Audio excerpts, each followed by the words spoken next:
গাঙ্গুলিদা, গলা মেটে কচকচি দিয়ে বিরিয়ানি বানানো যাবে?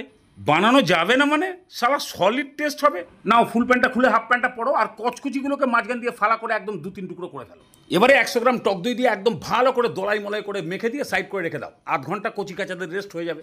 আলু খাবা তো? তাহলে জলের মধ্যে বেশ খানিকটা নুন গুলে দিয়ে এরকম মাদল সাইজের আলুগুলোকে কেটে দিয়ে দাও। এতে নুনটা ঢুকবে, ভাজলে পরে ক্রিস্পি হবে। এইভাবে এক পা করে এগিয়ে চলো, নাহলে আবার মাঝখানে হুমড়ি খেয়ে পড়ে যাবে। এটাও সাইড। ঘরে তোমাকে নিয়ে এখন কটা পেট রানিং চলছে? 3টে। তাহলে 800 গ্রাম মতো বাসমতি রাইস ভালো করে একবার ধুয়ে নিয়ে ডুবন্ত জলে ভিজিয়ে রাখো, তোমাদের দুবেলা গান্ডে পিন্ডে হয়ে যাবে। তাহলে 1.5 কিলো মাংস, চাল, আলু সব শান্টিং হয়ে গেল। এবার বেরেস্তা। এই পাতলা পাতলা পেঁয়াজগুলোকে কিন্তু একটু বেশি তেলেই ভাজতে হবে, তবেই ওটা ঝরঝরে ক্রিস্পি হবে। ঠিক এরকম টাইপের রং ধরতে শুরু করলেই একদম গ্যাসের ফ্লেমটাকে নিভিয়ে দিয়ে আস্তে আস্তে তুলে নিয়ে খালি ছড়িয়ে দাও। বাস, পেঁয়াজ বেরেস্তা রেডি। এবার আলুগুলোকে ভেজে নিতে হবে পুরো জল ফেলে দিয়ে ওই পেঁয়াজ ভাজা তেলে। নাড়িয়ে চাড়িয়ে বেশ লাল লাল করে ভাজলেই চন্দ্রমুখী আলু হলে এই তেলের মধ্যেই 70% সেদ্ধ হয়ে যাবে। বাদরমুখী হলে আমার কোনো রিস্ক নাই কিন্তু। এবারে তেল ছেঁকে তুলে নিলেই আলুর ল্যাটা চুকে গেল। এবারে কড়াই থেকে খানিকটা তেল কমিয়ে দিয়ে একদম মেন কাজে ড্রাইভ দিয়ে দাও। কচকচি রান্না হবে। তেলের মধ্যে 2-3টে এলাচ, তেজপাতা, একটা দারচিনি আর অল্প করে জিরে, এগুলোকে একটু ভেজে নিয়ে খানিকটা পেঁয়াজ দিয়ে দাও। পেঁয়াজটাকে ভেজে লাল লাল করার দরকার নেই, একটু ট্রান্সপারেন্ট হয়ে আসলেই অল্প অল্প করে ধনে পাতা আর পুদিনা পাতা কুচি 1-1.5 মিনিট মতন ভেজে নিই। আদা রসুন বাটা, আদা রসুনটাকেও 3-4 মিনিট মতন ভেজে নিতে হবে। তারপরে টমেটো। এবার এই টমেটোর উপরে নুন, হলুদ আর লঙ্কার গুঁড়ো। বাস, এবারে খালি কষাও আর টমেটোকে গলাও। ঠিক এরকমভাবে যখনই টমেটো গলে গিয়ে তেল ছেড়ে দেবে, দই মাখানো মাংস। এবার কাজ হচ্ছে খালি ওপর নিচ করে কষাও আর কষাও আর কষাও।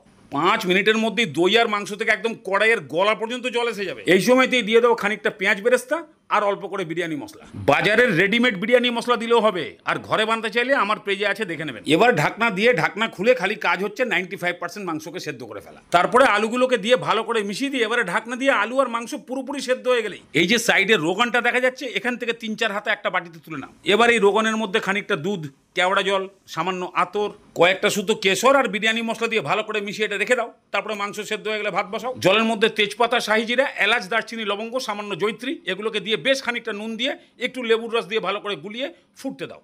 জল ফুটে গেলেই চালটা দিয়ে এবারে বিরিয়ানির হাঁড়িটা সাজিয়ে ফেলো।